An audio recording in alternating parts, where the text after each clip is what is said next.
ओम साई राम। बाबा की कृपा से आज बहुत ही सुंदर सा अपना अनुभव आप सभी के साथ में शेयर कर रही हूँ।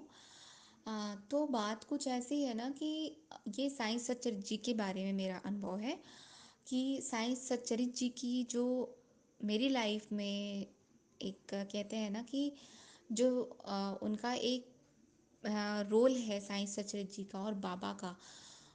उसके बाद से मुझे बहुत एक बाबा पे बहुत ज़्यादा ट्रस्ट हो गया कि रियली अगर आप बाबा को दिल से मानते हैं ना तो बाबा आपको किसी ना किसी रूप में आके दर्शन जरूर दे के जाते हैं। तो बात कुछ ऐसी है ना कि जैसे विन्नी दी हैं, वो अपना एक्सपीरियंस का चैनल चलाती हैं। वैसे ही यूट्यूब पे आप जाएंगे तो बहुत सारे साईं डिवोटीज़ हैं जो अपने अपने चैनल्स उन्होंने बनाए हैं और उस पे अपने एक्सपीरियंसेस या बाबा के जो मैसेजेस होते हैं वो डालते हैं। साईं संदेश जिसे बोलते हैं। तो ऐसे ही साईं संदेश का एक चैनल था, वो मैं उसको सब्सक्राइब की हूँ।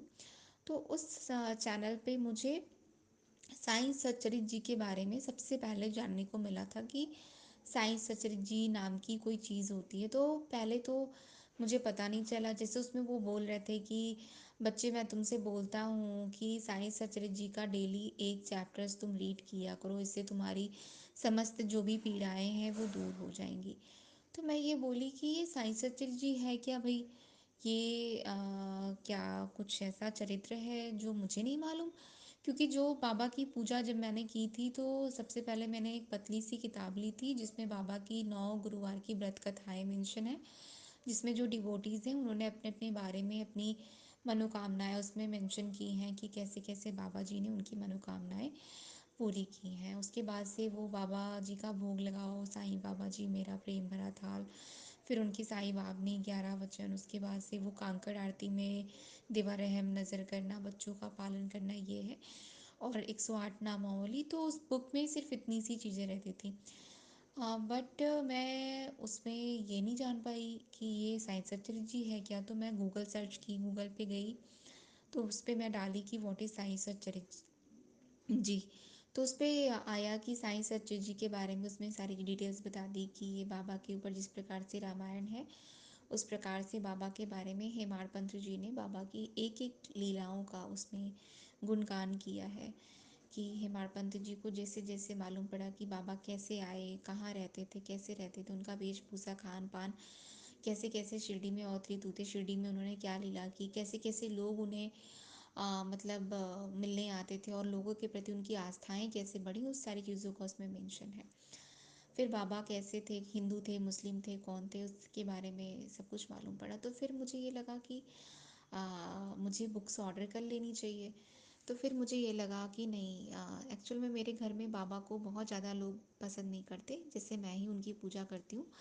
बट ऐसा नहीं, पसंद करने का मतलब ये है कि नहीं करने का मतलब है कि उनको ये उटपटांग नहीं बोलते। लेकिन हाँ, जब मैं करती हूँ तो उनको मन से, जैसे कि एक होता है ना मान लेना, वो चीज़ नहीं वो मानते। तो फिर उसके बाद से मुझे ये लगा कि नहीं, देखो बाबा के बारे में ना मैं कुछ गलत नहीं सुन सकती।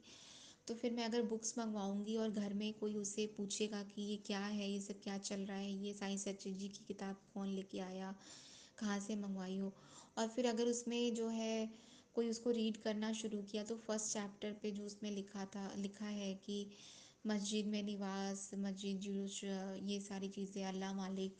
तो फिर मुझे ये लगेगा कि नहीं यार, अगर कोई ये सब पढ़ेगा और वो बोलेगा पढ़ने के बाद में, जैसे बहुत सारे लोग हैं कि पढ़ने के बाद में ना तर्क का वितर्क करने लगते हैं, शब्द का, जैसे कहते हैं ना कि शब्द का अर्थ ना बनाने के बजाय शब्द का एक होता है अर्थ का अनर्थ करना। तो वो चीज़ अगर कोई करेगा ना तो वो मुझे अच्छी नहीं लगेगी और मुझे ही पाप लगेगा कि बाबा का कोई रिस्पेक्ट नहीं कर रहा है। तो फिर मैं बुक्स नहीं परचेज़ की, मैंने पीडीएफ डाउनलोड किया।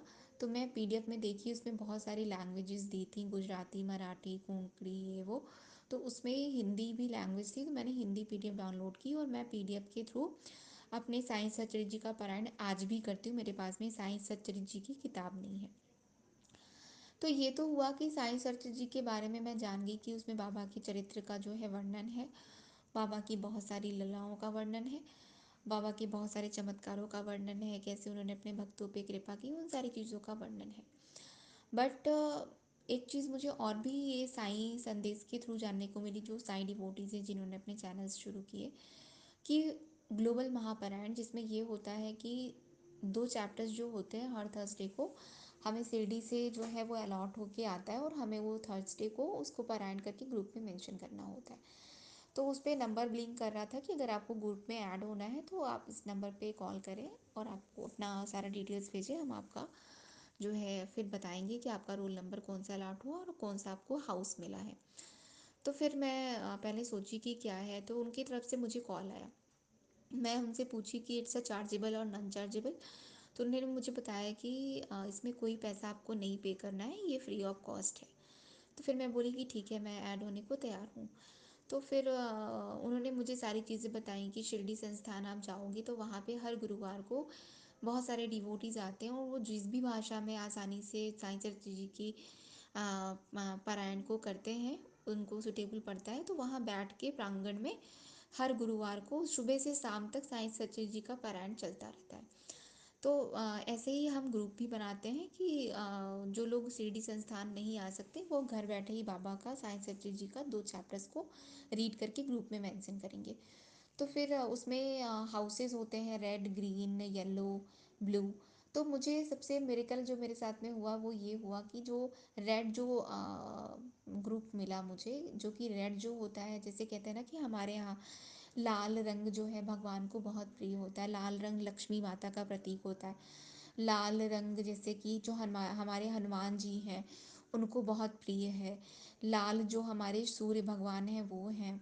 और ईश्वर को लाल रंग बहुत प्रिय है, जो हमारी माता रानी है, देवी दुर्गा हैं, उनको लाल रंग बहुत प्रिय है। और तो मुझे रेड कलर, और रेड कलर का बाबा को हमेशा गुलाब चढ़ता है, आपको पता ही होगा कि बाबा को गुलाब बहुत पसंद है। तो मुझे रेड हाउस मिला। और जो मुझे रोल नंबर मिला ना, वो बहुत ही अच्छा मुझे रोल नंबर मिला, वो मिला 11।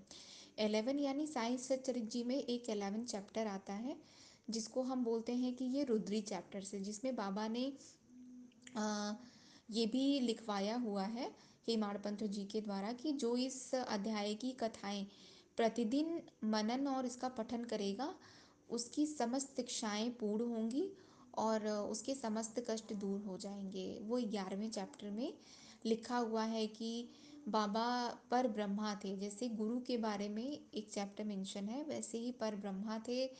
ब्रह्मा जैसे कि उपासनाएं की 7 वस्तुएं हैं, कौन कौन सी हैं, तो उसमें सब कुछ मेंशन है। तो मुझे 11 रोल नंबर मिला। फिर मैं ग्रुप में ऐड हो गई, और फिर मुझे याद है कि शायद मेरा पहला थर्सडे था तो नहीं था, लेकिन साईं सचरित जी का मैं संकल्प करके मैंने अपना पारायण शुरू कर दी मैं। तो जिस दिन मैं पारायण की उस दिन मेरे साथ में जो मिरेकल हुआ उसके बारे में मैं बता रही हूँ आपको, कि मैं अभी पारायण एक जो चैप्टर था वो घर पे मैं रीड की थी, और दूसरा चैप्टर जो था वो मैं उस दिन मॉर्निंग में ही मंदिर चली गई थी साईं जी के, क्योंकि मुझे शाम को कुछ काम था। तो मैं उस दिन शाम को मंदिर नहीं गई, क्योंकि अधिकतर मैं शाम को ही मंदिर जाती थी। लेकिन जिस दिन मैंने ये पारायण सबसे पहले शुरू की मैं, तो उस दिन मैं सुबह में ही मंदिर गई और एक चैप्टर मंदिर में बैठ के मैं रीड की। फिर जब मैं घर आई मंदिर से सब कुछ अपना पूजा पाठ करके खाना वाना खा के, मैं ऐसे बेड पे लेटी कि थोड़ा आराम कर लेती हूँ। तो दोपहर का तकरीबन 1 या 2 बज रहा था, गर्मी का मौसम था। उसमें एक आदमी मेरे द्वार पे आता है और मेरे दरवाजे को नॉक करता है। तो मैं उठ के जाती हूँ, मैं बोलती हूँ कौन है। तो उन्होंने मतलब उनकी आवाज़ में ही बड़ा मतलब दम था, जैसे कहते हैं ना कि एक आवाज़ में जो है, जैसे लगा ना कि अपनी तरफ वो खींच रही है वो आवाज़। तो उन्होंने मुझसे ये कहा कि बाबा ने आपसे सेवा मांगी है। तो मैं बोली सेवा कौन से ये बाबा हैं। अचानक से मुझे उन्होंने एक पर्चा दिया। उस पर्चे को जब मैं ओपन की ना, तो उसमें साईं जी की फ़ोटो मिली मुझे, लगी हुई है। और उसमें वो आशीर्वाद दे रहे हैं, और उस पे साईं मंदिर निर्माण कार्य के निमित्त चंदा जो होता है वो वो लेने के लिए आए थे। फिर मैं अपनी मम्मा से गई, बोली कि मम्मा वो दरवाजे पे एक अंकल आए हैं, वो मांग रहे हैं। तो मम्मी बोली 11 रुपये दे दो। मैं 11 रुपये दे दी। अगर वो आदमी किसी भी टाइप का जैसे मांगने वाला रहता या उसके अंदर लोभ रहता, तो वो 11 रुपये में संतुष्ट नहीं होता। लेकिन वो 11 रुपये लिया और फिर वो कहाँ अदृश्य हो गया मुझे खुद ही नहीं पता। क्योंकि मेरे कॉलोनी में बहुत सारे घर थे, ना तो वो सामने घर में गया, ना तो बगल वाले घर में गया, कहीं पे वो मुझे दिखा नहीं। और उसकी जो वेशभूषा थे ना, जो उसका गेटअप था, वो सिर पे एक सफ़ेद रंग की टोपी लगाया था, गले में सफ़ेद रंग का गमछा था, सफ़ेद रंग की शर्ट थी, और पैंट पहना था कि धोती पहना था मुझे नहीं पता। और वो ऐसे सिर झुकाए खड़ा था। फिर मैं देखी, मैं कि ये आदमी चला कहाँ गया, कहीं दिखा ही नहीं फिर मुझे। मैं मन ही मन सोची कि अरे ये कौन सा चमत्कार है कि बाबा ने मुझे दिया दर्शन। फिर मैं साईं संदेश को जब शाम को सुनी तो उसमें संदेश आया था कि बेटा मैं तेरे द्वारे आया था, तुझसे मैं जो हूँ अपनी तुझे अपने चित्र के रूप में मैं तुझे दर्शन दिया हूँ, मैं तेरे पूजा से बहुत प्रसन्न हूँ, तू मेरी ऐसे ही आराधना किया कर। मुझे विश्वास हुआ कि बाबा आप मुझसे किसी रूप में दर्शन देने आए थे और चित्र रूप में आप मुझे दर्शन दे के चले गए। तो ये मेरे साथ में मेरे लाइफ का बहुत बड़ा मिरेकल था कि जिस दिन मैंने साईं सच्चिद जी का पारायण शुरू किया, उस दिन बाबा मुझसे 11 रुपये दक्षिणा लेके गए और उन्होंने मेरा पारायण भी स्वीकार किया और उचित रूप में मुझे दर्शन दिए। और इसी के साथ में एक और भी है कि जब ये सारी चीज़ें करने के बाद में मैं अपने बेड पे आई वापस से और मैं सो गई, दोपहर का समय था, मेरी आँख लग गई थी। तो मैंने एक चीज़ देखी सपने में कि बाबा, सपने में देखी कि बाबा मुझे अपना हाथ दे रहे हैं। वो फ़ोटो मैं अभी आपको ग्रुप में मेंशन कराऊंगी कि विन्नी दी से बोलूँगी कि वो जो है उस फ़ोटो को भी वो ग्रुप में डाल दें, इसमें जो है एक्सपीरियंस में उसको अटैच कर दें। वो सपने में मैं देखी कि बाबा मुझे हाथ दे रहे हैं कि लो मेरा हाथ थाम लो।